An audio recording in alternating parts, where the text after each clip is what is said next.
Eh, entonces, bueno, insisto, ¿no? Esta actividad, primero que les hemos indicado, no es una actividad caprichosa, es una actividad introductoria, ¿no? Que apenas tiene algunos videos de algunos minutos para que ustedes puedan ver, pero para que de alguna manera vayan conociendo, ¿no? Algunos aspectos,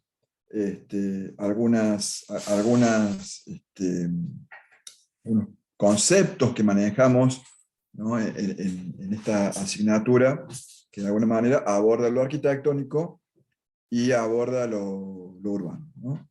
Hoy lo que vamos a hacer es tratar de sintetizar un teórico que de alguna manera describe la evolución del urbanismo, ¿no?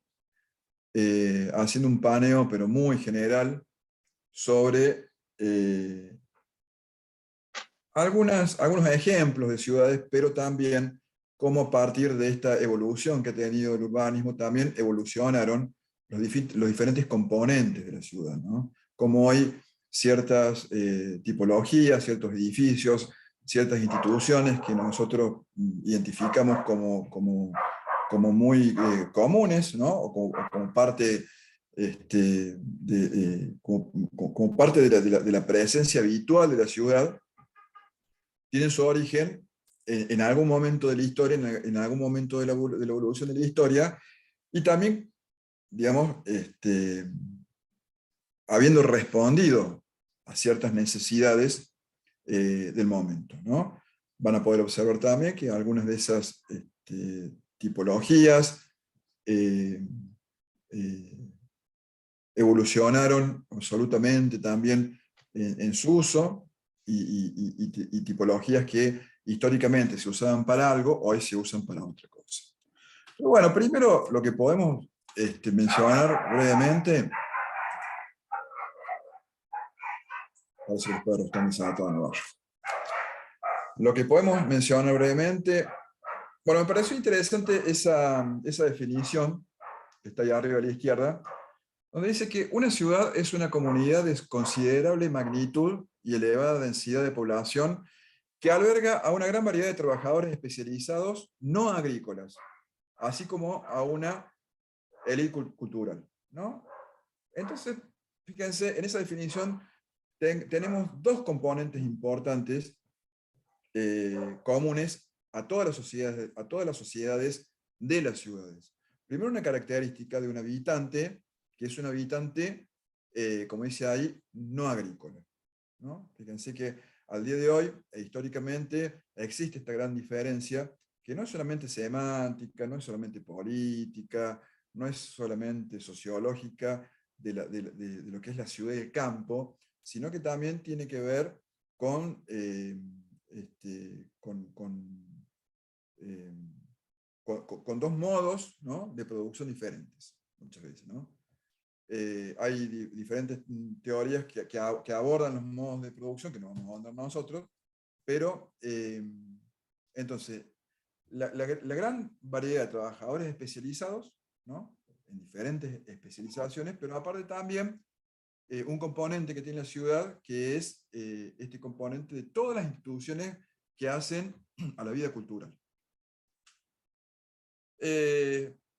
Fíjense que ahí dice también, en otra de las definiciones, es que hay dos hipótesis sobre el origen de las ciudades. Algunos dicen que, digamos, se originó en Sumeria y que después de ahí se difundió al resto del mundo antiguo. Pero también hay otra, que quizás sea la más aceptada, ¿no? Que es que surgió en diferentes lugares de manera independiente, ¿no? Y bueno, un poco acá está también en considerar cuestiones que tienen que ver con el sentido común, ¿no?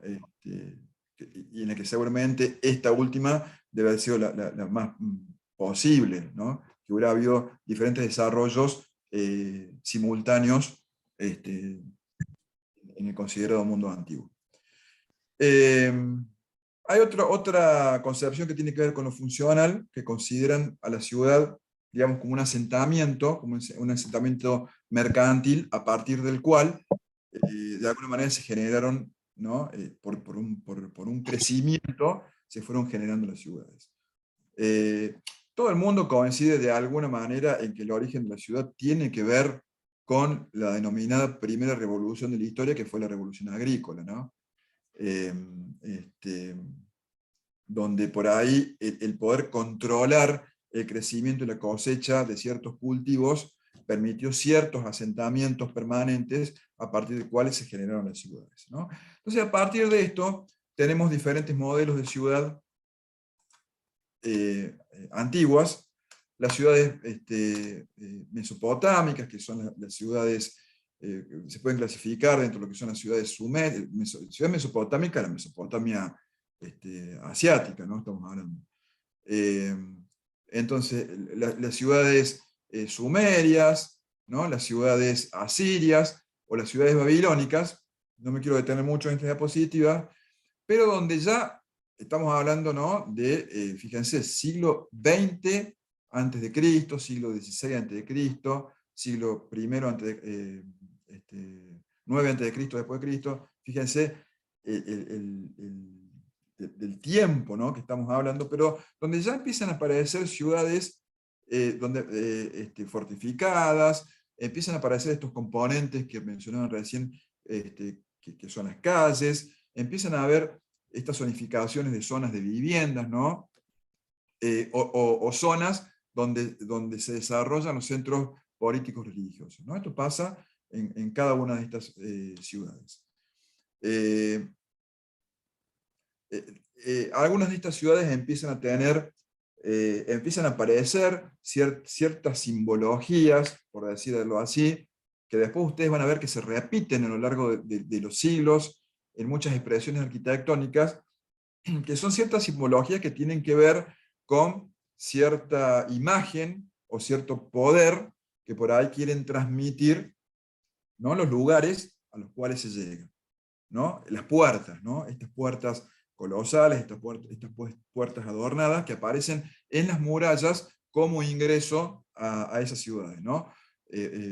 Puertas que de alguna manera denotan cierto poderío, cierta prosperidad y hasta cierto avance cultural que tenían esas civilizaciones.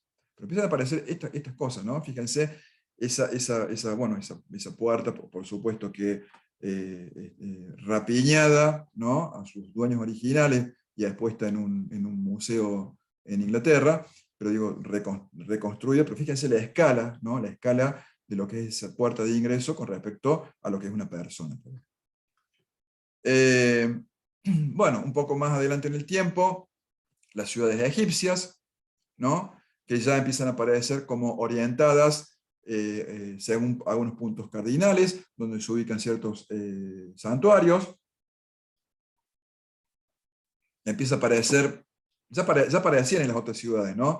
Pero empiezan a aparecer, fíjense, cierta regularidad en los trazados de las calles.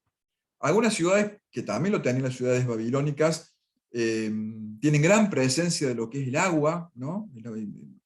Siempre las ciudades, o la mayoría, ¿no? Un gran porcentaje de las ciudades a lo largo de la historia han tenido, su emplazamiento ha tenido que ver con la posibilidad de contar de una manera próxima con la provisión de agua, ¿no? El agua es un elemento indispensable para la vida, y a partir de los romanos para esta parte quizá se han hecho, digamos, ha evolucionado la ingeniería en torno a las obras de infraestructura, pero quizá hoy mismo, pero también en la antigüedad, acceder al agua requería de alguna manera estar próximo a ella. Empiezan a aparecer, por ejemplo, en estas ciudades egipcias, las necrópolis, ¿no? Es decir, aquellos lugares, nosotros los conoceríamos como cementerios ahora, pero de alguna manera lugares sagrados donde se enterraban sobre todo a los soberanos. En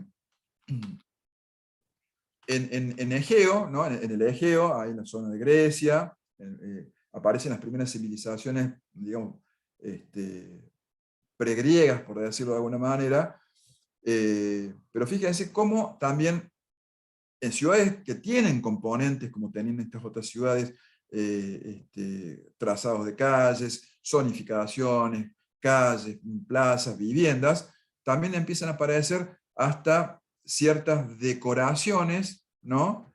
Eh, este, digamos que le dan de alguna manera una imagen y un paisaje urbano a estas ciudades. Fíjense, allá abajo a la derecha hay una reproducción en una vasija de esta civilización, donde de alguna manera se replica, ¿no?, cierta decoración que tenían las fachadas de una calle. Y fíjense, de alguna manera, cómo uno puede encontrar ciertos componentes, ¿no?, armónicos en esta fachada, ¿no?, donde por ahí se respetan a lo mejor ciertos motivos, ciertas líneas, ¿no?, ciertas alturas, ¿no?, que nos dan cierta idea de diseño, ¿no?, no solamente de trazado de la ciudad, sino también un diseño vivencial. En estas civilizaciones, por decirlo, pregriegas, empiezan a aparecer ciertas tipologías con un cierto desarrollo que tiene que ver con los palacios, ¿no?, los palacios de los soberanos, que también estaban en las otras culturas, ¿no?, pero donde se empiezan a hacer como más puntuales ciertos desarrollos, ciertos detalles, ¿no? Este palacio de Gnosos, eh, eh, ¿no?, donde podemos observar, donde empiezan a aparecer ya las columnas que después van a ser una característica a lo largo de todo el desarrollo de la arquitectura griega, romana, pero también, ¿no?, en la arquitectura neoclásica, que hoy podemos ver en muchos edificios públicos, ¿no?, en algunas iglesias de principios del siglo XX y de fines del siglo XIX. Si alguien quiere hacer una pregunta, puede interrumpir. Yo no estoy viendo la pantalla, así que en todo caso me avisan. No hay nada en el chat ni nadie levanta la mano. Sigue entrando gente. Bueno, la aparición de estas de estas decoraciones. Fíjense cómo podemos reconocer nosotros en esta arquitectura de antes de Cristo, ¿no?, algunos componentes que hoy vemos, ¿no?, por decirlo, en algunos palacios de justicia, ¿no? Estos atrios, ¿no?, que aparecen en estas tipologías. Bueno, estos son palacios, pero que después derivaron en otras tipologías, como por ejemplo los palacios de justicia, como les mencionaba recién. Pero empezamos a reconocer ciertos componentes, ciertos espacios, ciertas escalas, ciertos lenguajes, ¿no?, arquitectónicos que nos refieren a algo en particular que nosotros hemos visto en algún otro lado.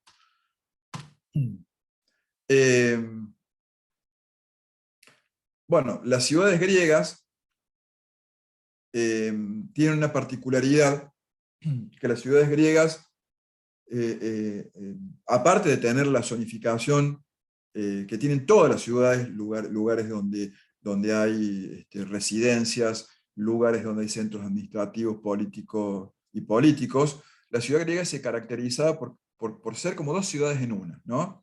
En una parte, generalmente la más alta, Grecia, o por lo menos los pueblos que después constituyeron la civilización griega, porque en realidad Grecia no fue un imperio como Roma, ¿no?, sino que eran un montón de ciudades dispersas que tenían algunas características comunes. Pero lo que sí tenían de característica común, por ejemplo, la topografía, ¿no?, una topografía bastante accidentada, en el cual generalmente los asentamientos, en la parte más elevada, se ubicaba lo que se llamaba la Acrópolis, o la ciudad de los dioses, ¿no?, la ciudad donde estaban las divinidades. Y en las partes más bajas se ubicaba la ciudad más para los habitantes. Pero bueno, justamente la topografía y el clima, a veces benigno, que en las ciudades griegas permitía que de alguna manera se pudiera desarrollar cierta actividad ciudadana, después derivó en la posibilidad de que se pudieran desarrollar diferentes edificios, diferentes tipologías, ¿no? Cuando hablamos de tipología, cuando hablamos de tipología, nos estamos refiriendo a edificios, ¿no? Que tienen un destino, una función común, pero que a su vez pueden tener diferentes variaciones, ¿no? Yo puedo estar hablando, a lo mejor, de una, por decirles hoy por hoy, de un estadio de fútbol, pero puede ser a lo mejor una cancha barrial, ¿no? Con un equipamiento mínimo, pero también eso puede derivar en una tipología más importante, como ser un gran estadio mundialista, donde tiene todo, aparte de tener la actividad, ¿no? Sobre todo de jugarse el fútbol ahí, tiene todo otro equipamiento de apoyo, ¿no? Entonces, esta actividad que se permitía, que se podía hacer al aire libre, ¿no? En las ciudades griegas, derivó también en la posibilidad de poder pergeñar, idear o desarrollar diferentes tipologías. Y ahí es donde encontramos, por ejemplo, bueno, los diferentes templos de la Acrópolis, ¿no? Los teatros griegos, que, bueno, que son muy característicos, los estadios, los templos, el ágora, que ya en otro teórico seguramente, cuando hablemos más de ciudadanía, vamos a referir cuál es la función del ágora, pero el ágora era un espacio cívico dentro de la ciudad, los puertos, ¿no? Las murallas, y tantas otras tipologías presentes en esta ciudad griega.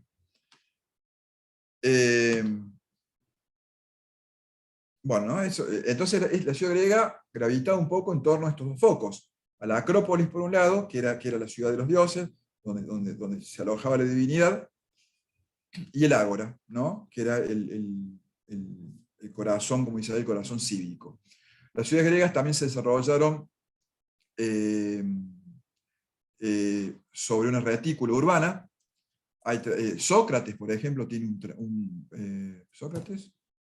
No, Platón, me parece. Platón tiene un tratado sobre urbanismo, ¿no? Él propone una ciudad ideal.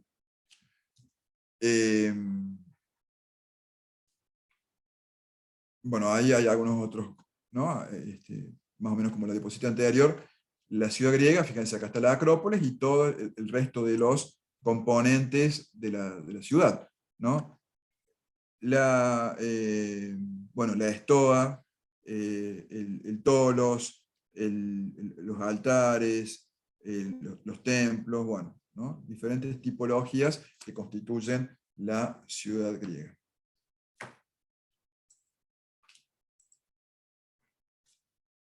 Esto es lo que les decía recién, las ciudades griegas planificadas, ¿no?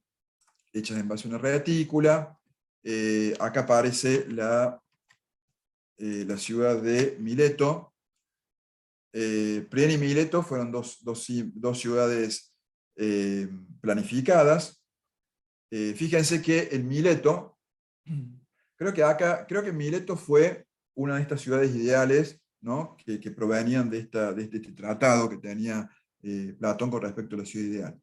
Pero fíjense cómo empieza a aparecer esto que nosotros vamos a hacer bastante hincapié. Empiezan a aparecer las primeras normativas, ¿no? ¿A qué nos referimos con esto? Bueno, calles principales que debían tener una dimensión, 8,5 metros, por ejemplo. Calles secundarias que debían respetar también una medida, 4,5 metros, ¿no? Las ínsulas, ¿no? Que eran como si fueran manzanas, que después que tenían una medida también. Las parcelas, empiezan a aparecer parcelas también con cierta cantidad de metros cuadrados que debían poseer esas parcelas.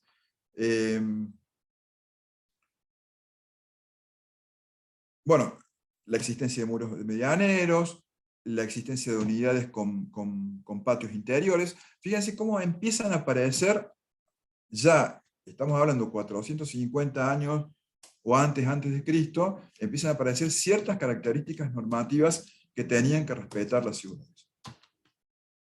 Los edificios públicos, que les decía recién, el ágora, que era un espacio, como les decía, un lugar donde la gente se juntaba, era como decirles una gran plaza, ¿no? Donde la gente se juntaba a filosofar, a debatir, a conversar. La estoa, que era como una galería, ¿no? Como una galería, que sería como si fueran las recobas que hoy conocemos, ¿no? La recoba del Cabildo, o la recoba desaparecida que existía en la Plaza de Mayo, ¿no? El Buleterión, que era otro edificio cívico, la Palestra, que era como un gran gimnasio.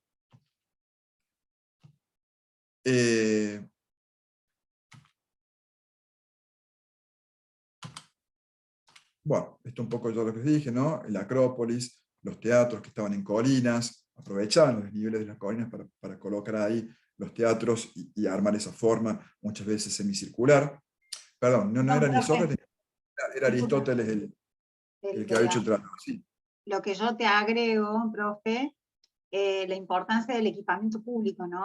Esto que vos mencionabas recién, los teatros, la Acrópolis, bueno, el Ágora, en los templos y demás, es equipamiento público, o sea, es equipamiento institucional, de uso público. Entonces, la sectorización que, bueno, después va evolucionando, y de la jerarquización también que después toman las vías, porque vos acá mencionas el amanzanamiento, pero también había jerarquización de vías en relación al equipamiento que se desarrollaba en esa vía. Entonces, cómo después todo eso Claro, evoluciona en ordenanzas de aplicación que existen en el mundo, ¿no? Eso no sé totalmente. qué. Fíjense, por ejemplo, en este planito acá arriba a la derecha, como aparecen, ¿no? Pintado en celeste, toda la ubicación de lo que dice Lorena, los edificios públicos, ¿no? Pintados de un color, todo lo que son las calles y las plazas. Fíjense, aparte del equipamiento público, cómo la ciudad griega tenía, fíjense, el área destinada a calles y plazas, ¿no? La importancia de esto de apropiarse del espacio público. Y esto ya lo vamos a ver en otro teórico más adelante, cuando hablamos de las arquitecturas del poder, que le llaman, ¿no? A veces como ciertas gestiones políticas a lo largo de la historia, y también de manera actual, a veces manejan el espacio público de tal manera para que la gente no pueda apropiarse. Y eso también es una manera de dominar, de alguna manera, a los habitantes, ¿no? A los habitantes de las ciudades. Pero eso lo vamos a ver en un teórico específico. Roma, bueno, Roma, digamos, es un gran replicador y un gran apropiador de todo lo que tenía que ver con lo griego, ¿no? Los romanos eran grandes admiradores de la civilización griega, y de hecho adoptaron hasta los dioses. Hasta los dioses que tenían los griegos, ellos los adoptaron, nada más que les cambiaron el nombre. Y así hicieron también con las tipologías arquitectónicas, ¿no? Ellos, el ágora griego se transformó en el foro romano, pero también adoptaron los teatros, pero desarrollaron a su vez, a partir de los teatros griegos, los anfiteatros, ¿no? Donde se desarrollaba, donde ya no había funciones, digamos, bueno, el teatro griego era toda una institución, ¿no? Pero los romanos en los anfiteatros ya desarrollaban aparte sus espectáculos, sus matanzas, bueno, ¿no? Tomaron muchos de los aspectos de los componentes de la ciudad de los griegos, los tomaron los romanos, ¿no? Bueno, Roma también fue una ciudad organizada en función de la topografía, aunque también los romanos, que fueron un imperio, en sus ciudades de conquista, en sus ciudades nuevas, ¿no? Adoptaron cierta planificación para, digamos, crear las ciudades nuevas. Pero también desarrollaron obras de ingeniería e innovaciones tecnológicas en torno a lo constructivo que no habían sido desarrolladas por los griegos. Los griegos tenían un sistema de estructura, de soporte, de sostén de los edificios, que era el famoso sistema trilítico. Es decir, más allá que hubieran desarrollado esas hermosas columnas que por ahí conocemos, ellos habían desarrollado un sistema que eran dos apoyos, columnas de piedra, ¿no? Con un dintel, con una viga, por decirlo, de piedra también, que no podía cubrir demasiada luz, es decir, demasiada distancia, ¿no? Y los romanos, a través del invento, ¿no? Del concreto, ¿no? Que ellos desarrollaron el concreto a partir de incorporar ciertas cenizas cementicias a los morteros, pudieron desarrollar, ¿no? Pudieron de alguna manera sacarse de encima ese sistema trilítico y poder proponer y pergeñar, idear y diseñar espacios interiores que no tenía la arquitectura griega, ¿no? La arquitectura romana se caracteriza por sus grandes espacios interiores, ¿no? A veces a diferencia de la arquitectura romana. Pero esto también tiene que ver con el contexto. O sea, por ahí, en un clima quizás más favorable, porque en Roma también, digamos, había un clima mediterráneo, pero en un clima quizás más favorable, ¿para qué necesitamos tanto espacio interior cuando podíamos hacer todo lo que queríamos en un espacio exterior con un clima, digamos, que nos lo permitía? Pero bueno, los romanos desarrollaron grandes obras de ingeniería, ¿no? Desarrollaron, bueno, los acueductos, las cloacas, y las cloacas las tuvieron que desarrollar en algún momento también por una necesidad y por un problema, un gran problema de contaminación que digamos, que tenía en el río Tíber, ¿no? El Tíber era una cloaca a cielo abierto. Entonces, de alguna manera tuvieron que idear alguna manera de poder llevar los efluentes un poco más allá, aunque sea.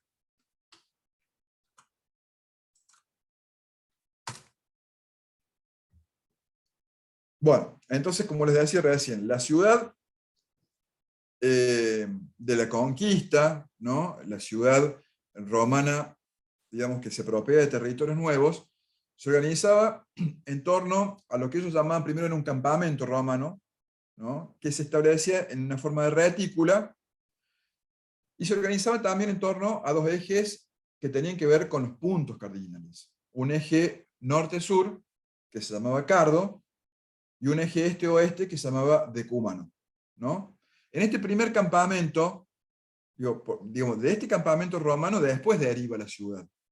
Pero en este campamento romano, en la parte, digamos, donde se cruzaban el Cardo y el Decúmano, se ubicaban generalmente, digamos, la jerarquía militar,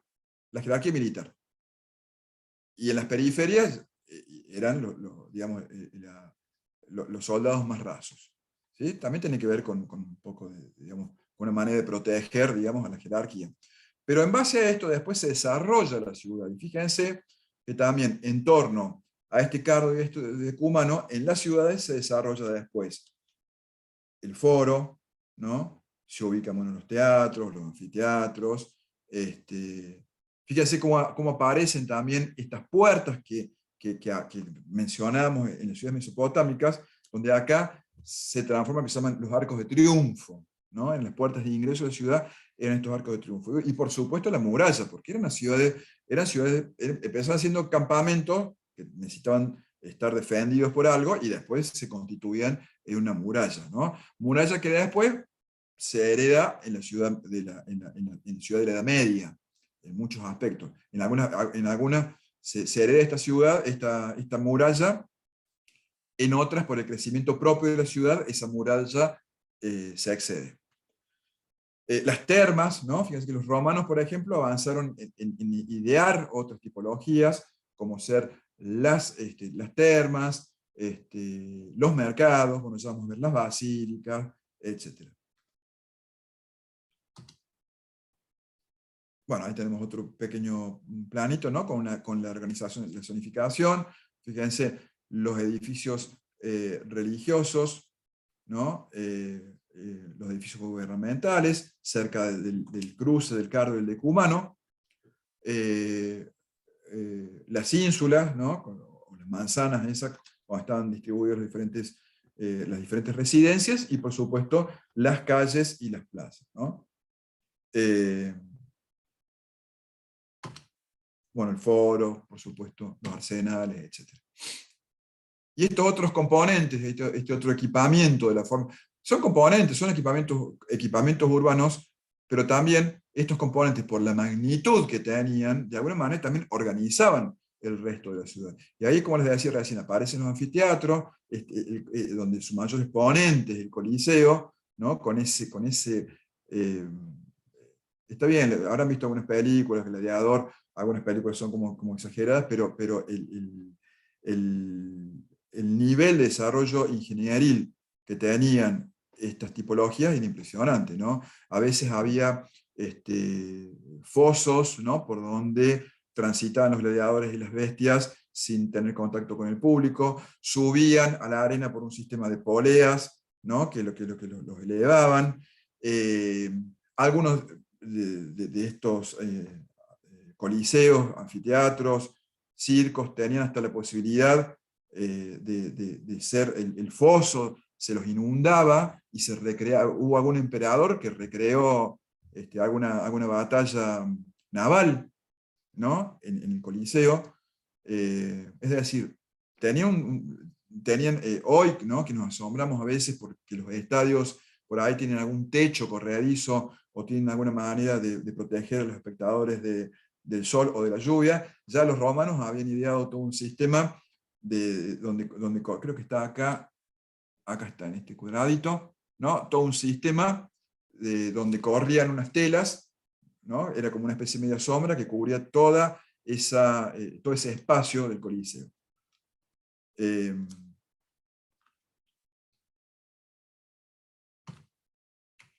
Bueno, ahí tenemos, bueno, algunos componentes que hemos mencionado: el circo romano, las termas, bueno, las murallas, el teatro, los templos, los foros, los anfiteatros, las calzadas, ¿no? Las calzadas romanas, que también fueron un desarrollo de ingeniería que les permitió expandir el imperio como lo expandieron. O sea, era un sistema de rutas, por decirlo de alguna manera, que conectaban el imperio, todo el imperio conocido, todo el imperio conquistado, ¿no? Lo que permitía también que en un lugar demasiado lejano, si había alguna sublevación, inmediatamente el ejército se pudiera trasladar de manera rapidísima para poder sofocar cualquier intento de sublevación. Entonces, todo el sistema de calzadas que existen hasta hoy en día, ¿no?, desde aquella época, y que se usan inclusive. Por eso digo, el desarrollo tecnológico de los romanos fue impresionante, y está bueno que ustedes lo conozcan, que conozcan estas cuestiones, porque, insisto, muchas de las cosas que hoy nos son familiares provienen de la historia. Bueno, el Panteón Romano, que les decía recién, ¿no? El Panteón Romano, fíjense, es un edificio que por esta técnica que tenían, ¿no? Fíjense, ahí aparece lo que hoy nosotros podríamos, digamos con cierto paralelismo, referir a la losa casetonada. Fíjense cómo los romanos, de alguna manera acá, con ese sistema de casetonados, pudieron alivianar el peso de esa cubierta, permitir ese gran espacio. Creo que tiene no me acuerdo qué dimensión, 40 y pico metros, puede ser que tenga el diámetro, metros de diámetro, permitir, digamos, que no haya apoyos intermedios en esa cantidad de metros, y hasta permitir que esa cubierta se cierre, ¿no?, en torno a un óculo, que era un espacio, era un hueco en el techo, ¿no?, por el cual entraba la luz. Pero este edificio, que era un edificio religioso, también, ¿no?, fue, digamos, en su momento, un desarrollo dentro de lo que es la arquitectura, digamos, innovador.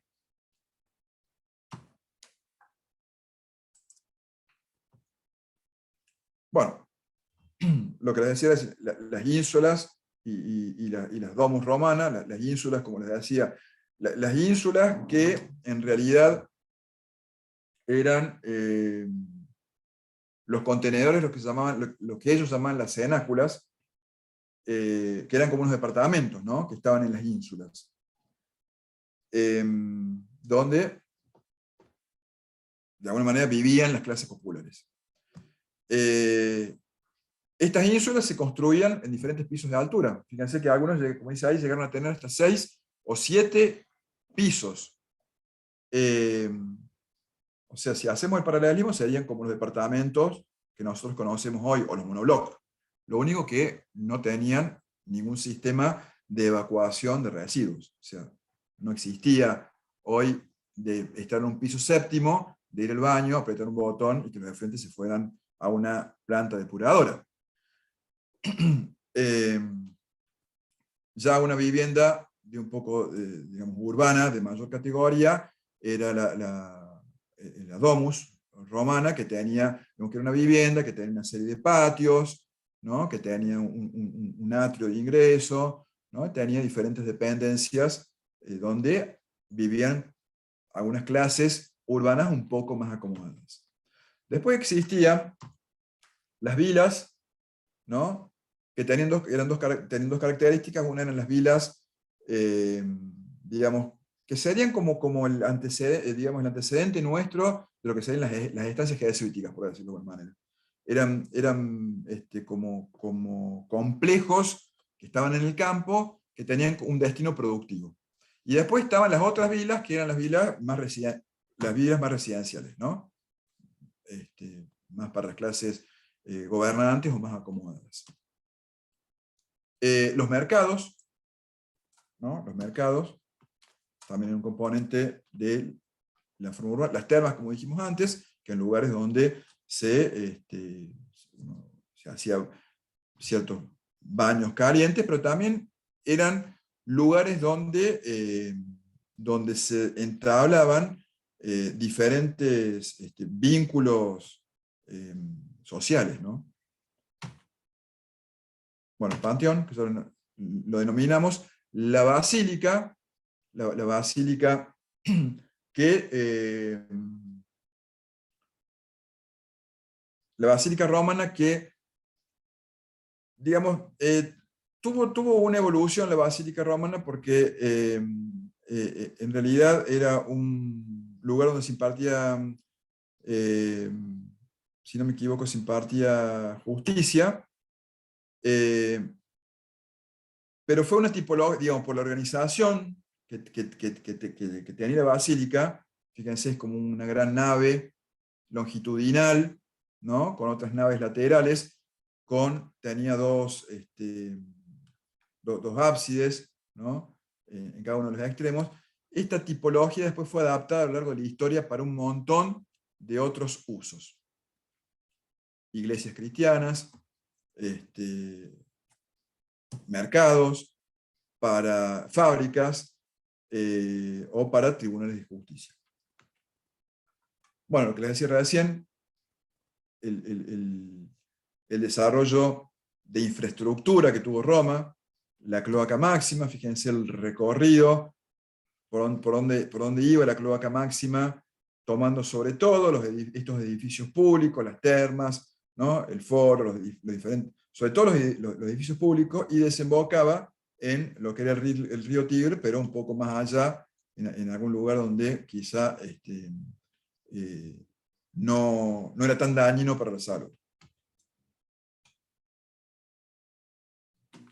Bueno, los acueductos que recién mencionamos, había una gran cantidad de baños públicos en Roma, por eso la necesidad de poder digamos, de llevar agua hasta estos lugares. Pasamos. Bueno, ahí tenemos una pequeña ilustración de los acueductos, de cómo los construían, ¿no? El proceso constructivo que los llevó a realizar semejantes obras. Bueno, el medioevo también vamos a pasar un poco rápido.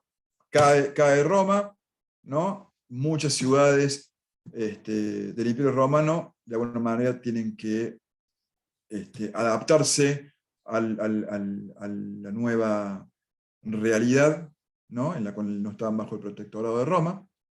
Estas ciudades, como dije antes, muchas de ellas mantienen las características de las ciudades romanas digamos, originales, que estaban contenidas por ciertas murallas, pero se desarrollan diferentes tipologías también de ciudades en el medioevo, ¿no?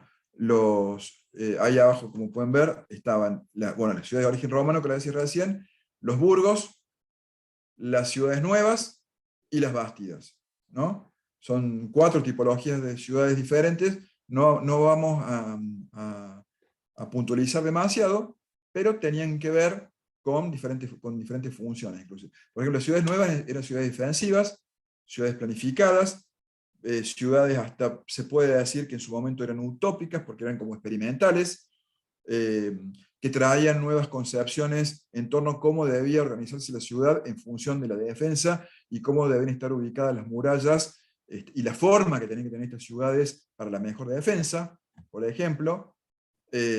Otros poblados en Francia e Inglaterra, que eran las bastidas, que tenían por ahí también una finalidad defensiva, pero también incorporaban lo que era los procesos en torno a la agricultura, incorporaban la agricultura.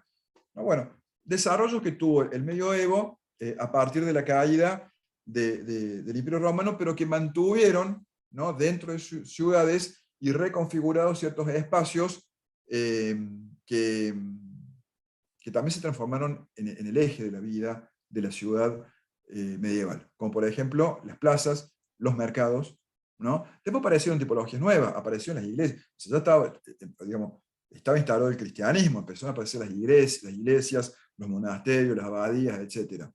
¿No? Pero digamos, se heredaron ciertas tipologías y ciertas desigualdades que han tenido las ciudades a lo largo de la historia. Bueno, hay algunos ejemplos, vamos a pasarlo. Un ejemplo de los burgos, fíjense, ¿no? La catedral, ¿no? A veces la presencia de la iglesia, de la catedral, cuántas películas habrán visto, ¿no?, en torno a esta temática por ahí. No sé si alguno vio El nombre de la rosa, ¿no?, pero esto del monasterio o la catedral, como allá arriba, como siendo el vigilante o el protagonista o el edificio más emblemático de la ciudad, ¿no? Después, bueno, aparece lo que sería el antecedente, lo que podemos conocer como la municipalidad, que sería el ayuntamiento, bueno, la muralla, las puertas, ¿no?, las plazas, y por ahí en algunas ciudades este trazado así, por decirlo, irregular, orgánico, o como le quieran llamar. Bueno, las aldeas medievales también, ¿no? El castillo, la presencia del castillo, del señor feudal como protector, ¿no?, de las aldeas, los aldeanos que producen, que cultivan la tierra, que le pagan un tributo al señor feudal, y que también, en el caso de invasiones, se guarecen o se resguardan en las murallas del castillo del señor feudal, ¿no? Y el monasterio también, de alguna manera, como elemento preponderante. Bueno, esto es un poco lo que les decía recién. Acá tenemos un trazado de una bastida. Esto lo paso un poco rápido. Esto que les decía recién, cómo empiezan a aparecer las nuevas tipologías, y según el periodo de la Edad Media, bueno, empiezan a aparecer los templos románicos, estos templos como más pesados, como menos iluminados, como esta cosa que tan emparentada con la vida monástica, ¿no?, con algunos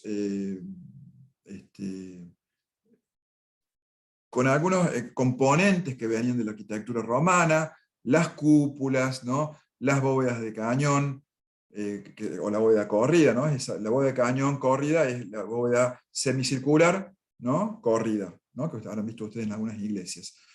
Pero después, en otro periodo de la Edad Media, aparece, ¿no?, un periodo que se llamó, sobre todo en las iglesias, un estilo gótico, donde la estructura parece como más alivianada, como más elevada, como los espacios interiores como más iluminados, ¿no? Y tienen que ver también con un avance tecnológico en torno a entender primero las fuerzas que gravitan en la estructura, en cómo se transmiten los esfuerzos en la estructura y cómo pueden ser mejor aprovechados para, de alguna manera, pensar, proponer, idear una arquitectura que tenga más que ver con la elevación del espíritu hacia una divinidad, y no con ese oscurantismo que a veces tenía la primera edad, digamos, la primera parte de la Edad Media, donde todo parecía como predecivo, quizá, y si no predecivo, por lo menos como más, un poco más místico, o más no místico, sino como más introspectivo, ¿no? Entonces fíjense cómo aparecen acá nuevas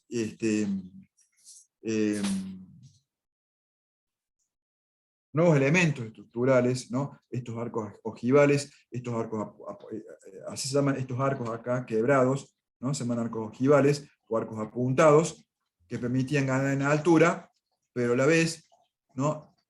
Estos arcos, ¿no? La transmisión de los esfuerzos hacía que la estructura se abriera, evidentemente se derrumbara como un castillo de naipe, entonces empiezan a aparecer estos otros elementos acá, que son los arbotantes, los contrafuertes, ¿no? El contrafuerte sería este, y el arbotante sería este, que permite transmitir las cargas de esta estructura, ¿no? Hacia afuera del edificio, de alguna manera, permitiendo abrir estos paños, ¿no? Donde empiezan a aparecer todos estos vitros, ¿no? Estos cuadros maravillosos que se hacían con vidrio, con vitro, y que de alguna manera adquirían su magnificencia, y se podía apreciar el arte cuando la luz exterior iluminaba estos vidrios, que generalmente tenían motivos religiosos, ¿no? Bueno, ahora, más o menos en una etapa prácticamente, digamos, en la misma época, o a fines de la Edad Media, en Mesoamérica existían civilizaciones, ¿no? Había civilizaciones y había desarrollos arquitectónicos. Entonces, en América existían, por ejemplo, fíjense, por ejemplo, ¿no? El desarrollo de Tenochtitlán. Ya existía un desarrollo urbanístico que tenía que ver también con una cosmogonía, ¿no? O cosmología que tenían los aztecas, ¿no? Donde a partir de una concepción religiosa y una concepción de cómo funcionaba el universo, ellos también planteaban sus ciudades. Entonces acá empiezan a aparecer Tenochtitlán, por ejemplo, para los que no conozcan, a ver si tengo una fotito por acá. No. Tenochtitlán era una isla, una islita, que estaba en un lago que se llamaba Texcoco, ¿no? Y en esa islita, en el centro de ese lago, los aztecas desarrollaron su ciudad, que la comunicaban por 4 calzadas, ¿no? Así como las calzadas romanas eran 4 calzadas que comunicaban tierra firme con esta isla. Este lago que después se secó, ¿no? Es donde está sentada la Ciudad de México. Por eso es que en la Ciudad de México, ustedes habrán escuchado alguna vez los desastres que se han producido cuando ha habido algún terremoto, porque justamente está fundada en un terreno, por decirlo así, de relleno, que era de un lago seco, ¿no? Era constituido por un lago seco. Pero bueno, este desarrollo, ¿no? Urbanístico, a partir del cual se ubicaba, había una pirámide del Sol, una pirámide de la Luna, ¿no? Había, fíjense, este es un centro ceremonial, fuera de estos lugares han estado los lugares residenciales, pero había todo un lugar pensado para las prácticas, ¿no? Sociales, religiosas, políticas que existían en ese momento. Fíjense, hay una gran calzada, la calzada de los muertos, que tiene 3 kilómetros de longitud, la pirámide del Sol que estaba al este, la pirámide del Sol que estaba ubicada de tal manera, que yo no me acuerdo, creo que era en los solsticios creo que era, justamente, creo que era el 21 de solsticio, 21 de diciembre, no me acuerdo, estaba pensada de tal manera, la multitud se congregaba acá, ¿no? En la calzada de los muertos, entonces miraba hacia el este. Acá está la pirámide del Sol. Entonces está ubicada de tal manera que cuando el Sol salía por el este, aparecía por acá arriba y daba la sensación de que el Sol nacía de la punta de la pirámide. Y para ellos el Sol era la divinidad, era su Dios. Entonces era una manera de festejar justamente el nacimiento de su Dios. Pero fíjense cómo ya ellos pensaban ya, y por eso también en estas civilizaciones, en Mesoamérica, existían los observatorios astronómicos, que eran justamente construcciones. Fíjense que no las tenían los griegos, no las tenían los romanos, que eran construcciones, o por lo menos no las tenían en esta jerarquía. eran construcciones donde se estudia, donde digamos, que tenían ciertos ámbitos, por decir, pensados de tal manera de que podían estudiar la posición de los astros y cómo se movían en el cielo, por lo cual podían predecir cambios de estaciones, podían predecir cuándo eran los tiempos de cosecha, o para plantar algún cultivo, ¿no? Tenía que ver justamente con toda la cultura de estos primeros habitantes. Y también otro desarrollo que, fíjense, esta no conexión con las civilizaciones de Europa y Asia, produjeron desarrollos propios. Ellos no tenían arcos apuntados, no tenían bóvedas de cañón, no tenían arcos medio punto, pero sí ellos desarrollaron un tipo de arco, ¿no? Un tipo de arco que después tuvo un desarrollo tipológico variado, ¿no? Que ya lo vamos a ver, acá están, ¿no? Fíjense, los arcos falsos que le denominan. Fíjense, este arco falso, cómo adquirió diferentes tipologías o diferentes variaciones según el lugar donde se desarrolló, ¿no? Y que de alguna manera también les permitió poder pensar los espacios de otra manera. Pero bueno, el desarrollo de los templos, ¿no? Estos templos escalonados que ellos tenían, las diferentes civilizaciones, porque están los aztecas, los mayas, que no eran contemporáneos, pero antes de ello hubo otras civilizaciones, mucho antes de los aztecas y los mayas, que son los que más conocemos. Fíjense, los griegos, los romanos tenían, los griegos sobre todo, en las palestras. Los aztecas tenían el campo de juego de pelota, ¿no? Donde se enfrentaban dos equipos con una pelota que era como de caucho, que en el viejo mundo no existía, y ese juego, fíjense, no permitía que tocaran la pelota con las manos. Creo que le pegaban con las caderas solamente, ni siquiera con los pies tampoco. Pero fíjense con la particularidad que este era un juego, pero aparte tenía un carácter ceremonial.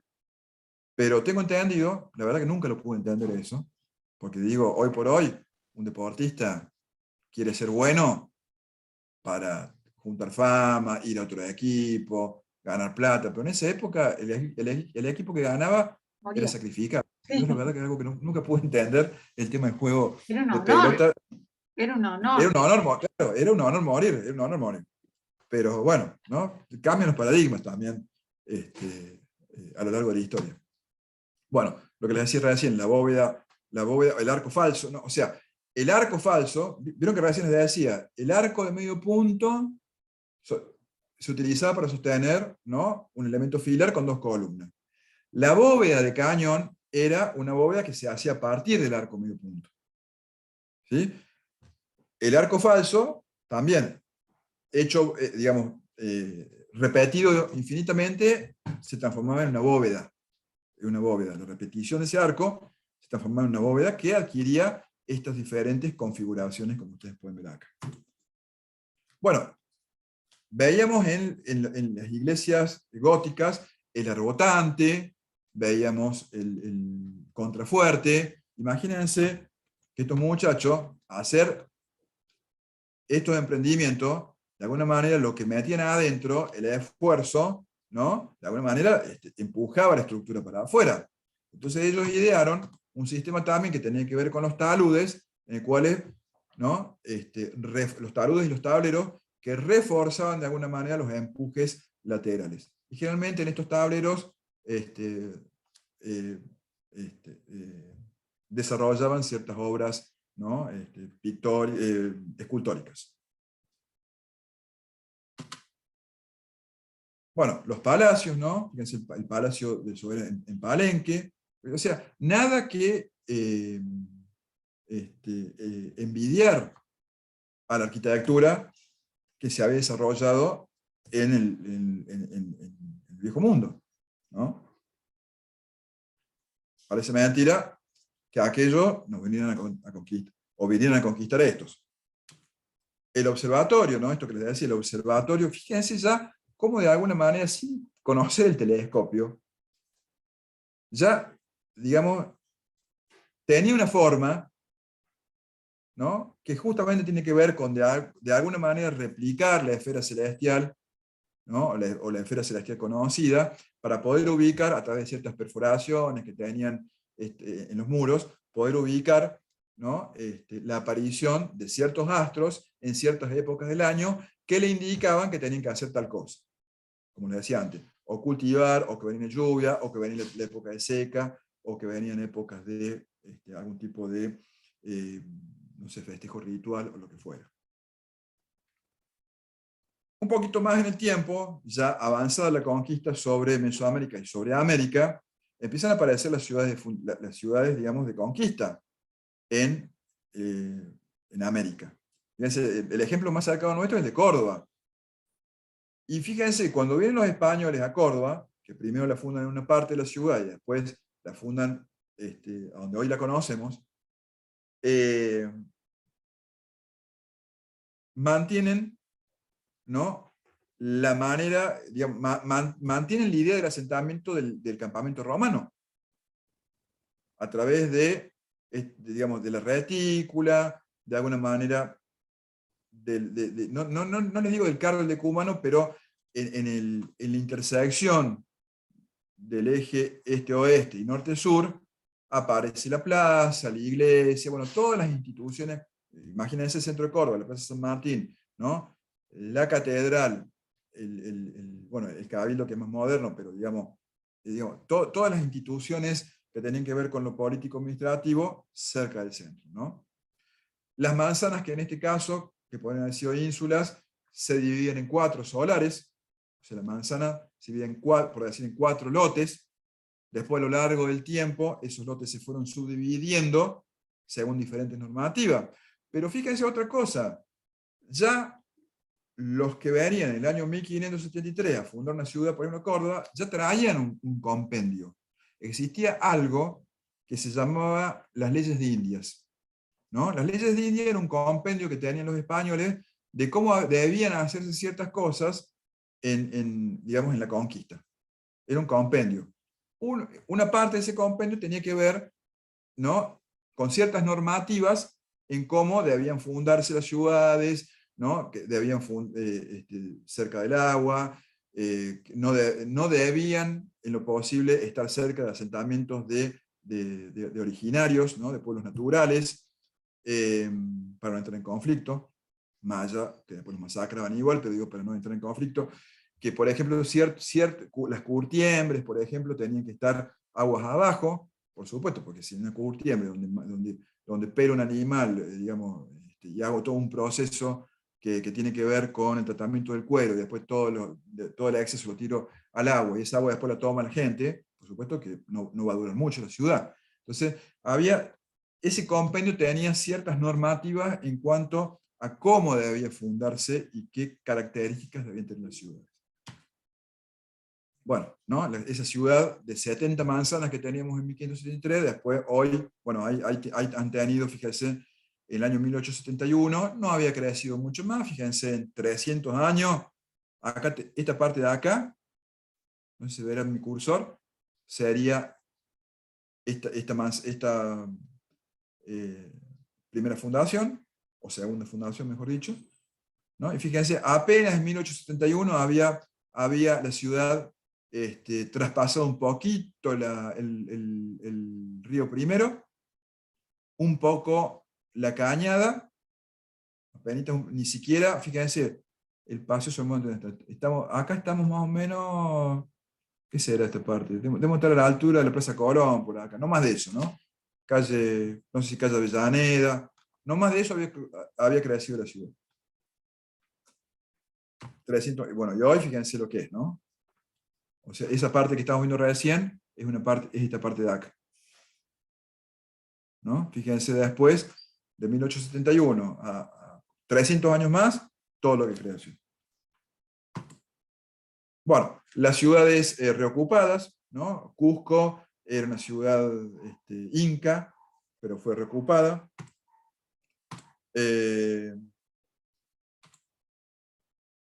bueno, volviendo un poco a Europa, a partir de lo que se denominó el Renacimiento, se empezó a tener una nueva concepción en torno a la ciudad. Hubo un cambio de pensamiento, un cambio total de pensamiento, donde aparecieron ideas nuevas en torno al arte, en torno a la escultura, en torno a la arquitectura, en torno al urbanismo y en torno al pensamiento en general. Esto, por supuesto, también se vio reflejado en las ciudades, ¿no?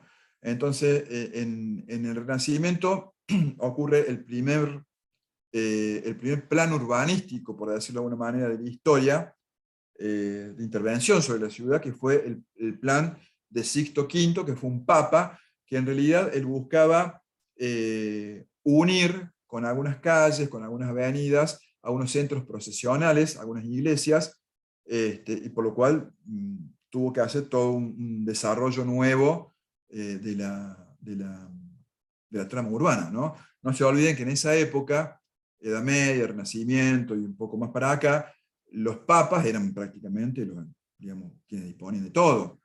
Un papa te mandaba un ejército de guerra. Un papa, digamos,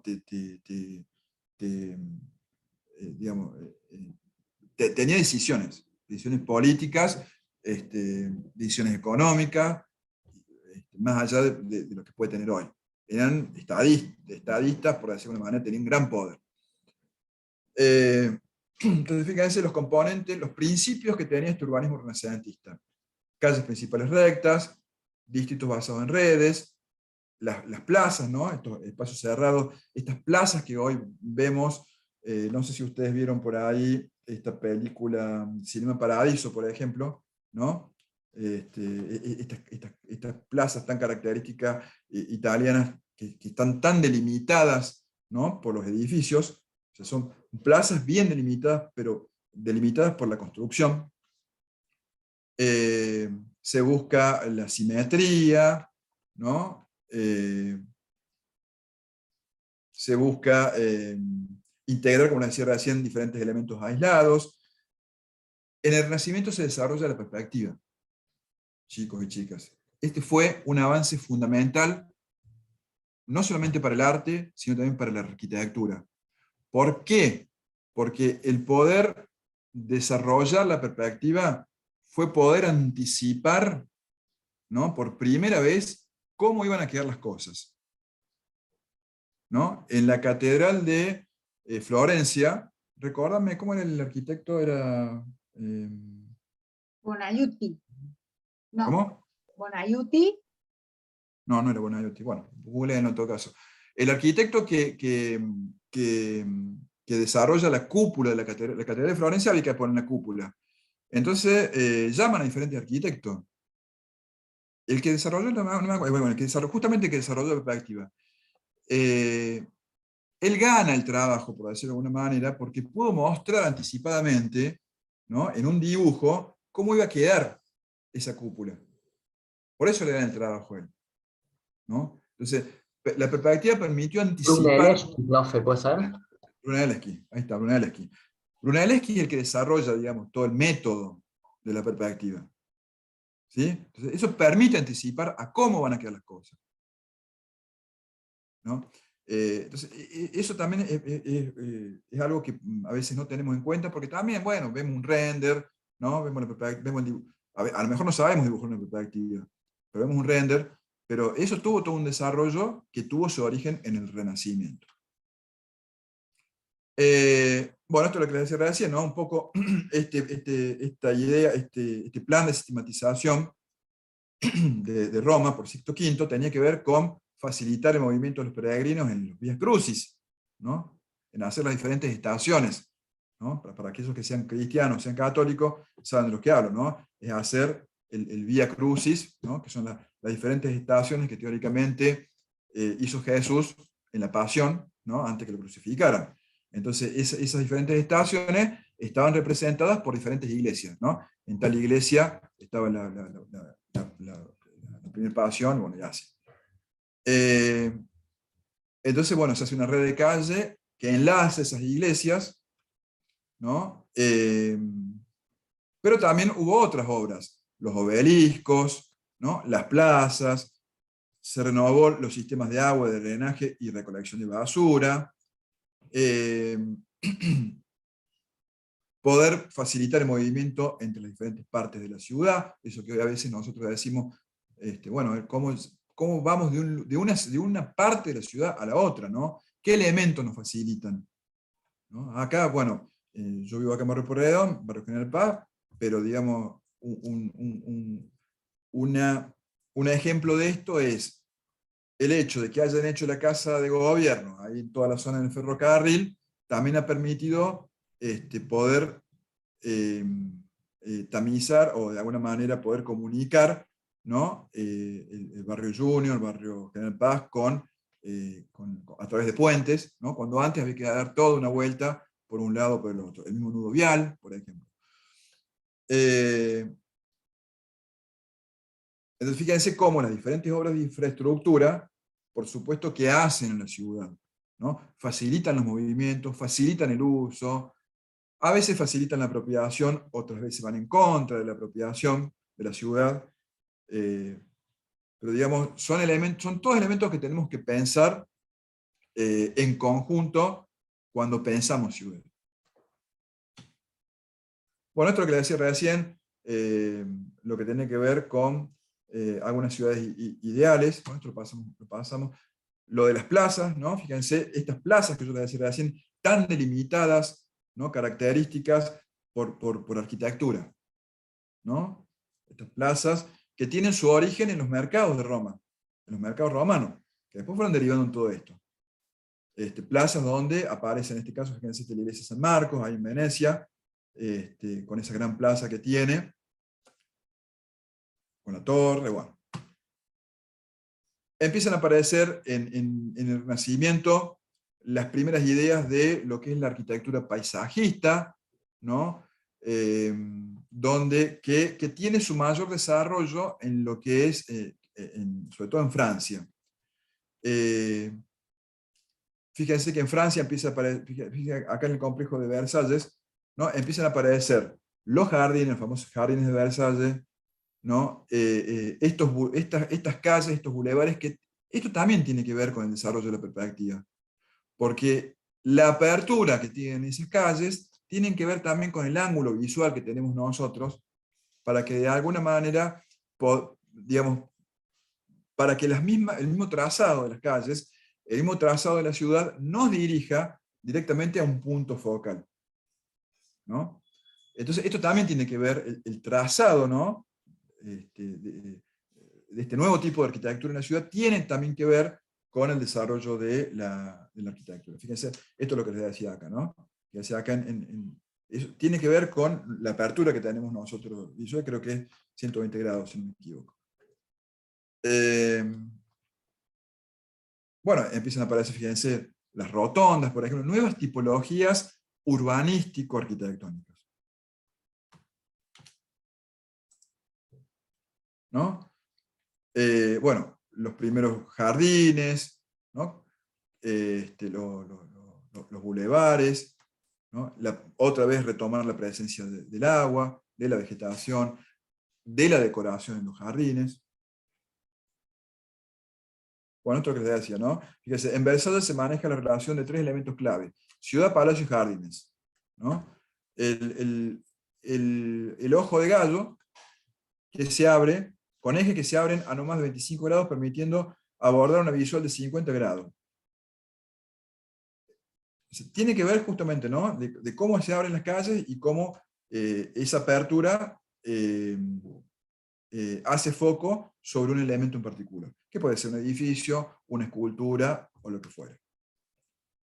Bueno, esto lo vamos a ver en el teórico más adelante, pero también en París, en su momento, se hace una gran intervención urbanística que la llevó adelante sería como un intendente, el prefecto Haussmann, que digamos que a partir de ciertas indicaciones que le dio en su momento Napoleón, interviene sobre la ciudad de París, dándole las características que tiene hoy, ¿no? Pero bueno, hubo que hacer una intervención y unas expropiaciones tremendas.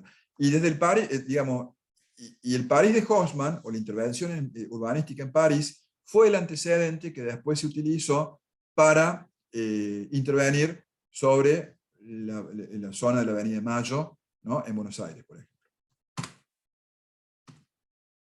¿No? Bueno, con la aparición de estos grandes bulevares, ¿no? Con esa arquitectura que también, ya vamos a ver más adelante, fíjense, a ver, que los edificios tengan más o menos la misma altura sobre este eje, sobre esta avenida principal, no es caprichoso. Esto se debe a una normativa que se manejó, ¿no? El ancho de las aceras también en torno a una normativa.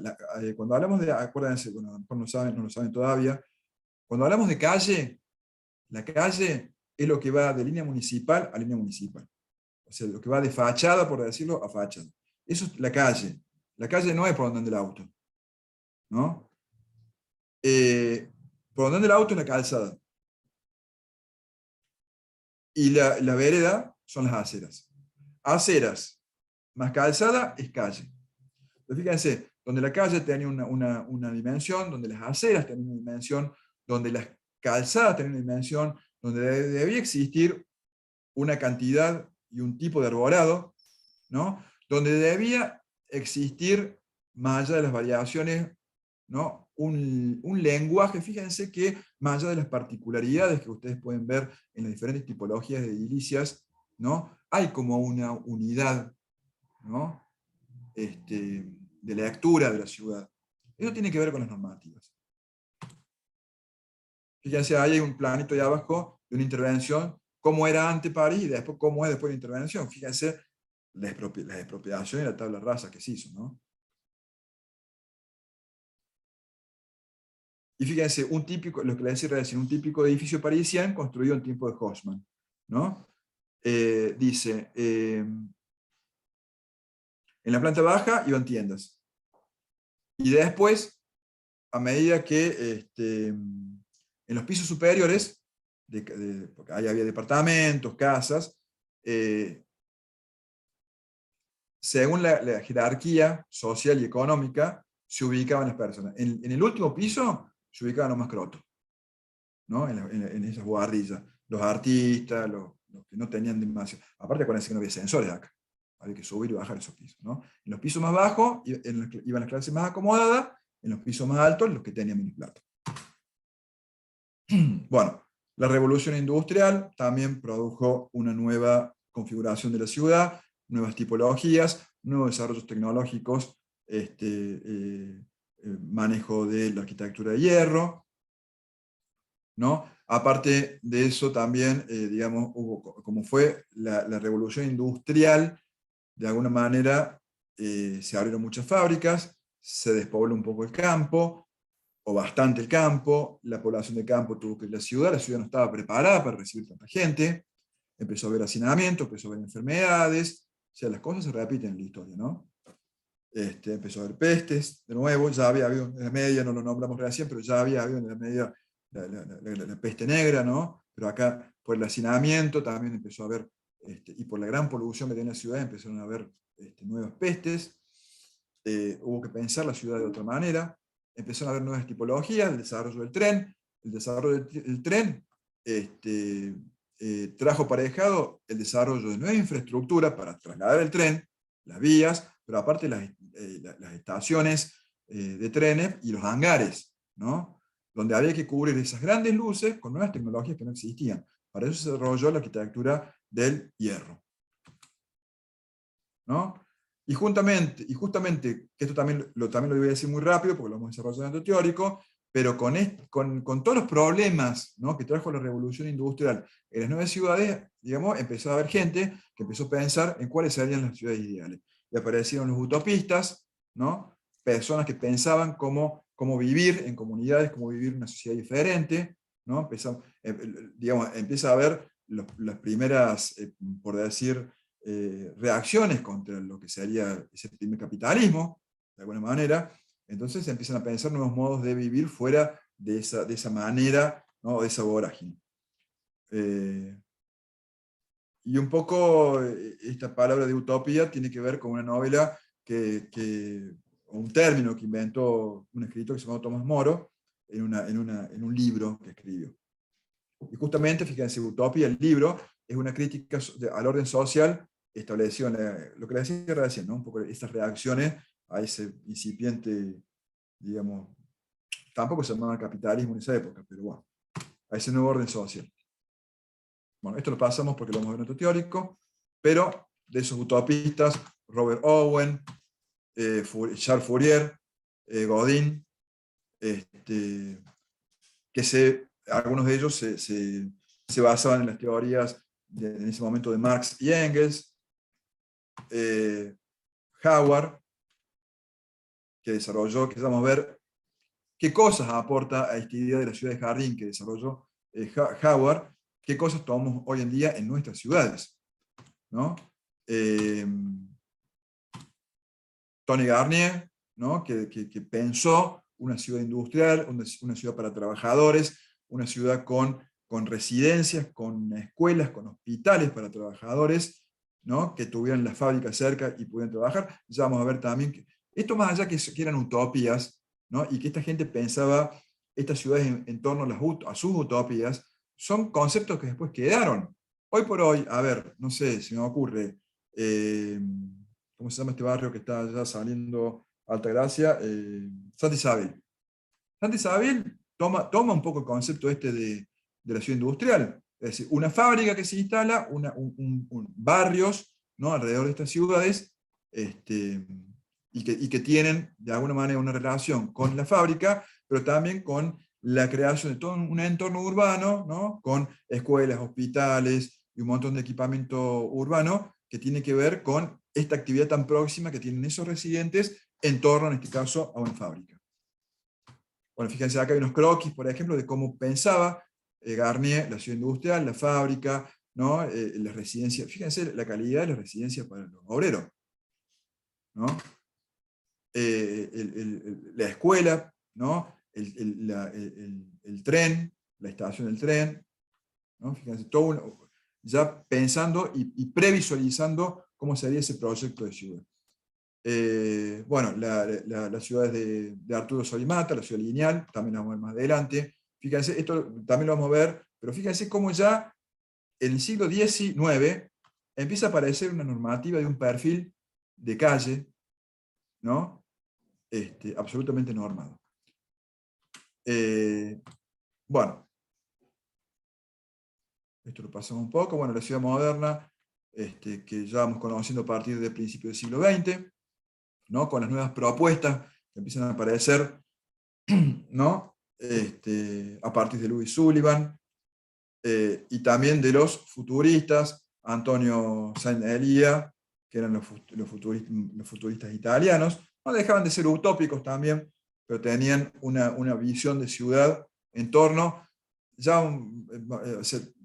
estas nuevas ideas en torno a cómo debía ser la ciudad, también tuvo que ver con una un amplio desarrollo y nueva concepción del arte, ¿no? Y los nuevos descubrimientos de la ciencia y la técnica, aspectos que tenían que ver con, no sé, descubrimientos en torno en torno a, por ejemplo, al desarrollo de la teoría de la relatividad. Es decir, el siglo XX se caracterizó por tener un gran avance en torno a las artes y las ciencias, que también influyó en cómo cierta gente pensaba la ciudad a futuro, ¿no? Bueno, y empiezan a aparecer estos futuristas italianos, ¿no?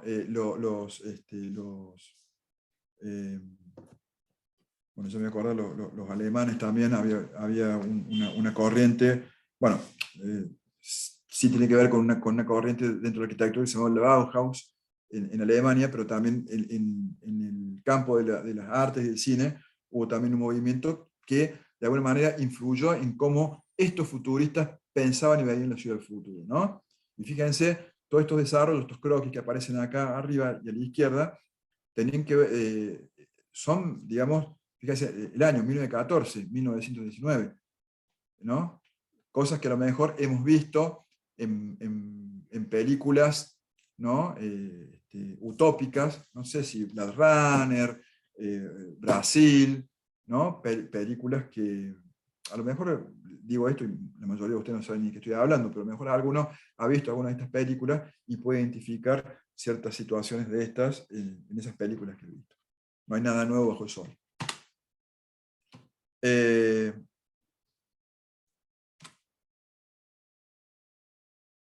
Bueno, ¿no? Entonces aparecen estas corrientes nuevas, el constructivismo ruso, el futurismo italiano, que les decía recién, el Art Nouveau, ¿no? La Bauhaus, que también les nombraba recién. Empiezan a ver, ahí está la escuela de la Bauhaus, que fue una escuela de diseño, ¿no? Que, digamos, que pensaba la ciudad, pero pensaba el arte, pero pensaba, no sé, la vestimenta, pensaba todo lo que tenía que ver con el diseño. Y empiezan a aparecer nuevas teorías. Acuérdense que también aparecen dos guerras mundiales en el siglo XX, la Primera Guerra Mundial, la Segunda Guerra Mundial, donde hay gran destrucción de ciudades, ¿no? Quizá un poco lo que pueden estar viendo hoy ustedes en Ucrania, que es lo que se ve, ¿no? Ha pasado a lo largo de toda esta segunda parte, esta parte del siglo XXI, pero también en el siglo XX, se han destruido otras ciudades que, como no son europeas, no las vemos, pero digo, las guerras, lamentablemente, también traen aparejada la oportunidad de a veces renovar ciertos distritos urbanos. Entonces empiezan a aparecer gente que empieza a pensar ya, empieza a pensar las ciudades, ¿no? Las ciudades de posguerra. Pero también aparecen también otra vez los nuevos desarrollos tecnológicos, el desarrollo de la arquitectura de hierro, la posibilidad de poder desarrollar los rascacielos, ¿no? En Chicago aparecen los primeros rascacielos, pero no solamente aparece el rascacielo por apilar un piso arriba de otro, con la posibilidad que nos da una estructura metálica que nos permite aliviar de alguna manera los apoyos, ¿no? Y las cargas, sino que ahí se desarrolla un instrumento que es clave para esto, para el éxito de estas tipologías, que es el ascensor, ¿no? El ascensor, que es el habitáculo que permite conectar todos los pisos de arriba a abajo, ¿no? De alguna manera ese desarrollo tecnológico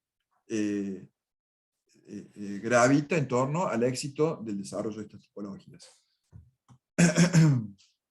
Bueno, uno de los que piensa la ciudad es Le Corbusier, que algunos de ustedes lo van a tener que desarrollar en los trabajos de exposición grupal, ¿no? Que sorprende un poco en el año 33 en un congreso de arquitectura moderna que se hizo en este año con el proyecto de la ciudad radiante para París, que tenía ciertas características, ¿no? Torres, lo que él denominaba supermanzanas, concepto también después que ahora también se ha vuelto a retomar en el plan de ordenamiento de Barcelona, ¿no? Que estaría bueno por ahí, chicas, que alguien pueda desarrollar en los trabajos grupales el desarrollo urbano de Barcelona, ¿no? Con las supermanzanas. Sí, lo mencionamos a Gaudí en el desarrollo del plan Cerdá, pero no el crecimiento de la ciudad como base, digamos, definitivamente. Claro. Bueno, ¿no? Entonces, fíjense, decía que él proponía la ruptura con la ciudad tradicional, proponía la separación de funciones, ¿no? Le Corbusier quizá fue uno de los responsables, pero no la culpa no tenía él, sino que en realidad un poco en el protagonismo que hoy tiene el vehículo en las ciudades, porque bueno, evidentemente en su momento era la novedad y era también el vehículo lo que venía a traer la solución para muchos problemas urbanos, pero también la posibilidad de liberar ciertos espacios en planta bajas, ¿no? para proponer espacios verdes continuos por debajo de los edificios, ¿no? Densificar, fíjense en esta foto, en este gráfico, densificar, ¿no? Verticalmente los metros cuadrados construidos, y separar las funciones o sea, él proponía separar la ciudad, ¿no? En 5 puntos, pero también proponía que la arquitectura, como en este caso que estamos viendo acá, que la arquitectura se componía de 5 puntos. La arquitectura, ¿no? Una era la planta libre, que es lo que decía recién, esto de poder elevar las viviendas sobre pilotes, o pilotis, como decía él, proponiendo, ¿no?, espacios permeables por debajo de los edificios. La terraza jardín, fíjense, esto estamos hablando del año 33. Hoy lo estamos viendo, digamos, como gran novedad en muchos emprendimientos, la terraza jardín, ¿no?, donde ya Le Corbusier lo proponía. La ventana longitudinal, la planta libre, bueno, yo dije la planta libre, la ventana paisada, ¿está bien? Los pilotes, la fachada libre, ¿sí? La fachada libre, la planta libre y la ventana paisada. Esos eran los 5 puntos que proponía Le Corbusier en su arquitectura, ¿no? Fíjense, la ventana paisada. Y bueno, si no tuviéramos el desarrollo tecnológico del hormigón que me permite, ¿no?, cubrir luces entre dos apoyos, luces importantes entre dos apoyos, no podríamos tener la ventana paisada porque si no tendríamos un apoyo cada tanto, ¿sí? Lo mismo para la planta libre, ¿no? Poder trasladar las cargas del edificio, por decirlo de alguna manera, hacia los apoyos exteriores, ¿no? O por lo menos, por lo menos no transmitir las cargas solamente por muros portantes, nos permitía tener apoyos puntuales, ¿no?, en las plantas, en las diferentes plantas, pero después poder organizar los ambientes, ¿no?, con paredes no portantes de la manera que yo quisiera. Esto que hoy se hace, por ejemplo, tanto con el Durlock, por ejemplo, ¿no? Puedo armar una oficina acá, una habitación acá, después aparece sacarla. Eso lo podemos hacer porque, evidentemente, tenemos un sistema de soportes, de apoyos, que nos permiten mantener la estructura y que por dentro podamos organizar los ambientes de una manera más libre, ¿no? Bueno, un poco esta es la idea que tenía Le Corbusier con respecto a la arquitectura, ¿no?, la posibilidad de elevar los edificios, digamos, de tener una gran presencia de la luz natural dentro de la arquitectura, ¿no?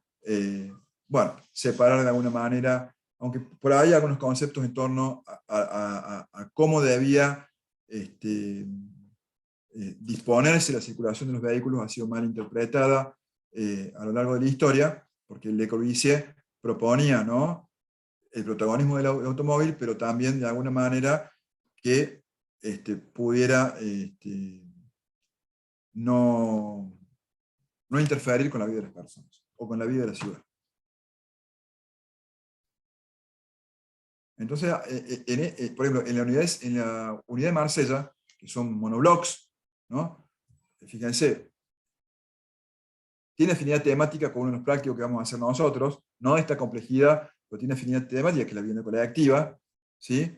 Fíjense que en la unidad de Marsella, que es una unidad de vivienda colectiva, se pueden ver todos estos puntos, ¿no? Se pueden ver los pilotis, ¿no?, la construcción elevada, la fachada libre, la ventana paisada, ¿sí? Bueno, la planta libre la podemos observar en estas plantas, y la terraza jardín, de alguna manera, con estos, que no siempre era, o sea, era verde, pero también tenía otros componentes. A veces tenía como grandes espacios que eran como grandes viseras, ¿no?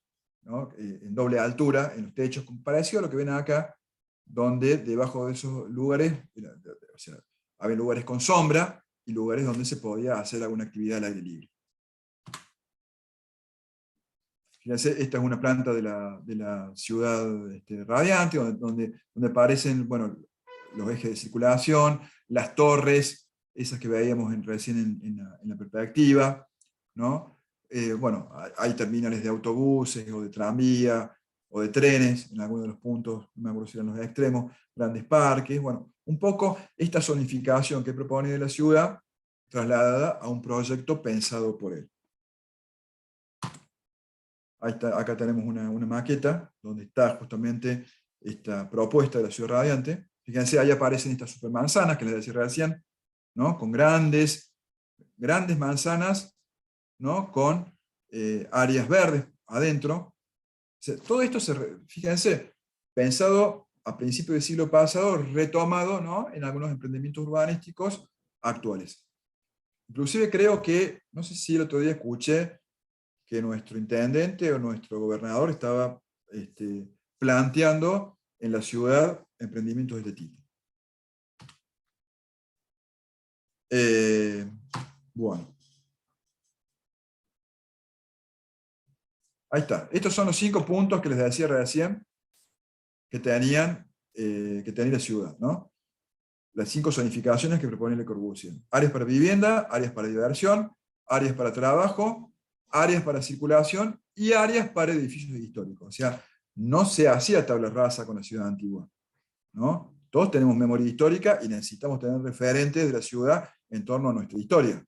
Entonces, fíjense, una de las áreas que consideraba Le Corbusier dentro de su propuesta de ciudad era la que tenía que ver con la de los edificios históricos.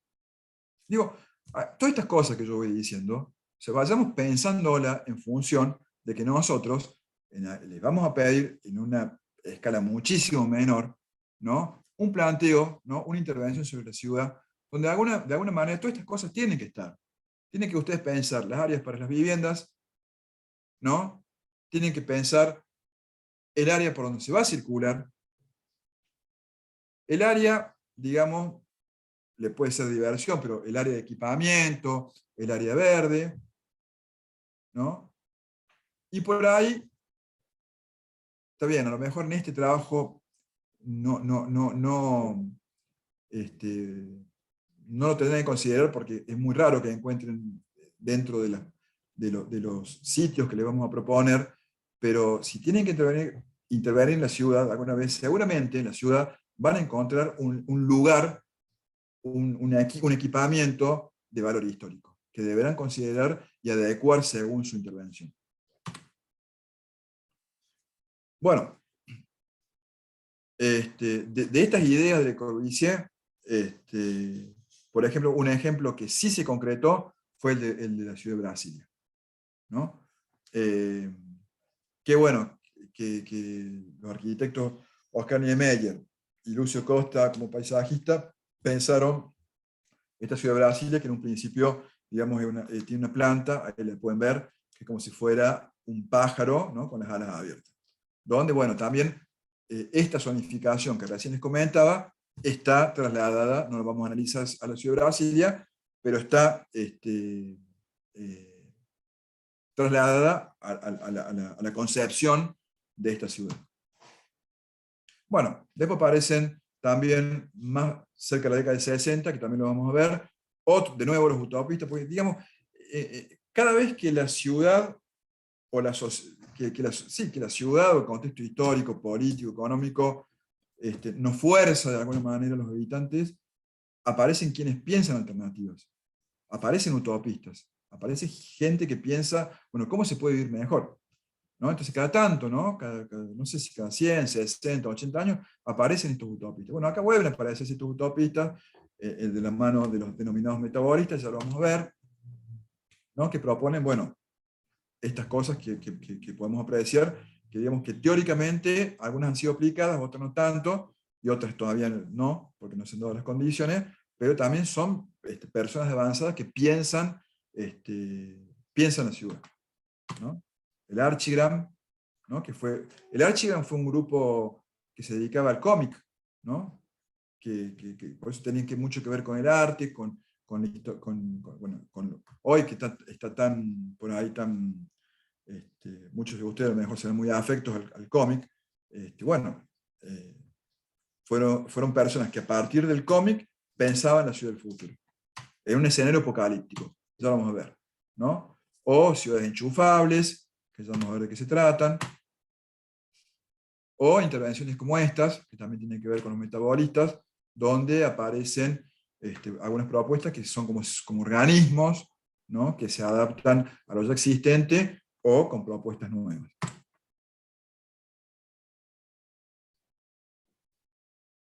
O otros que piensan a la arquitectura como un organismo, ¿no? Como algo que está, digamos, como un organismo vivo que está en permanente,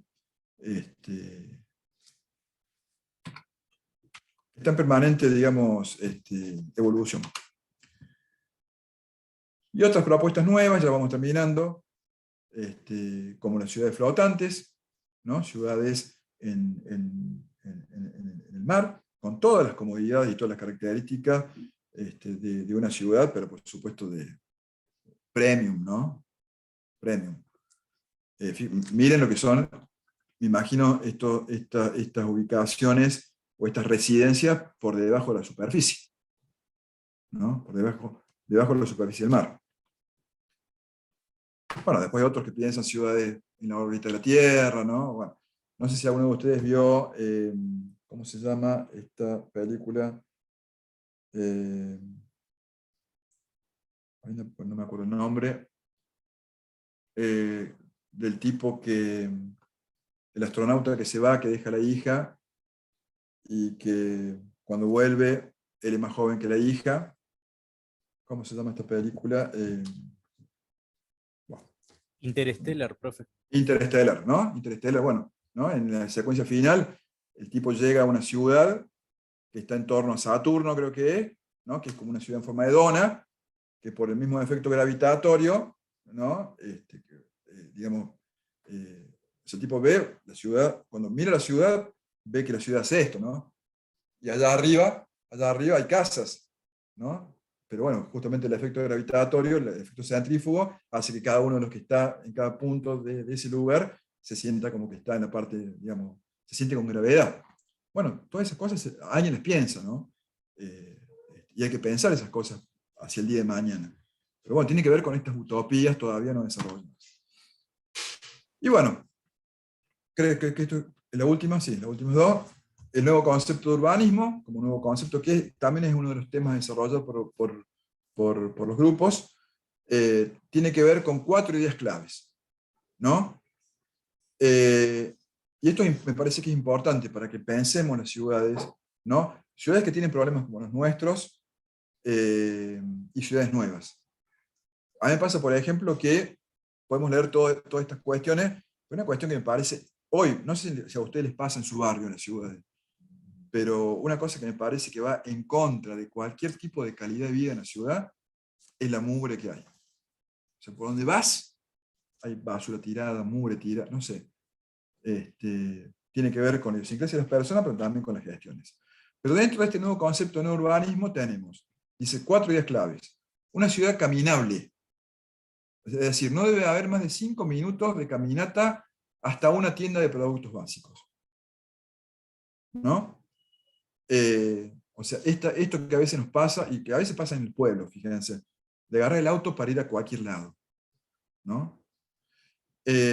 Para lograr esto, las comunidades deben invertir en peatonales y calles más estrechas. Fíjense creo que había uno de los videos que les mostraba, había 2 ejemplos, ¿no? Decía, miren estas 2 calles, ¿cuál calle les parece que es más amigable que la otra? Entonces elegían una o la otra. Decían, bueno, ¿cuáles son los elementos? Entonces, bueno, que hubiera vegetación, que hubiera cierto equipamiento, que hubiera cierta iluminación, hacía que una calle fuera más atrayente que la otra. Y otros elementos, ¿no? Para fomentar activamente las caminatas, las ciudades deben restar importancia al coche mediante la colocación de garajes detrás de las casas o en callejones, ¿no? Eso tiene que ver también con este criterio de las supermanzanas, donde a veces hay lugares de estacionamientos comunes, ¿no? Y después de ahí tenés un pequeño trecho hacia la unidad habitacional. Que también son cosas que van a tener que pensar ustedes cuando vean, por ejemplo, el trabajo práctico número 3, el de vivienda colectiva. Otra idea clave del nuevo urbanismo es que debe haber una mezcla de edificios, tanto en estilo, tamaño, precio, función. Por ejemplo, una casa pequeña puede construirse al lado de una casa enorme, ¿no? Los edificios mixtos, aquellos que contienen espacios comerciales debajo y apartamentos arriba, encajan en este modelo. El nuevo urbanismo debe poner énfasis en la comunidad. Esto significa mantener conexiones entre las personas a través de parques, espacios abiertos o plazas vecinales, ¿no? Entonces, este es un lindo tema que está incluido dentro de los temas que tienen para desarrollar ustedes para que lo estudien y por ahí pueden hacer una exposición. Bueno, ha sido un teórico un poco extenso, ya estamos casi al final de la hora, pero le hemos dado con esto un pantallazo general. Por supuesto que sobre esto podremos hablar días enteros, pero es que más o menos como para que ustedes tengan un panorama de cuál ha sido la evolución, cuáles son los componentes de la ciudad, los componentes que también influyen en la forma de la ciudad, y que también vayan empezando a entender sobre algunos conceptos clave, ¿no?, que tiene esta asignatura y tiene la comprensión de la ciudad, ¿no? Y también un poco este teórico que les ayudará a redondear algunas cuestiones en torno a la entrega que tienen mañana. No sé si hay alguna duda, si quieren preguntar algo, si quieren comentar algo. No sé, chicas, ustedes. Voy a cerrar acá, dejar de compartir. No sé si quieren mandar algún mensaje. Hay consultas con respecto a la actividad 1 que no tienen que ver con el teórico, así que si no tienen consultas del teórico, para cerrar la grabación, hay algunos, bueno, suspendo la grabación y respondemos las consultas del práctico de la semana que viene.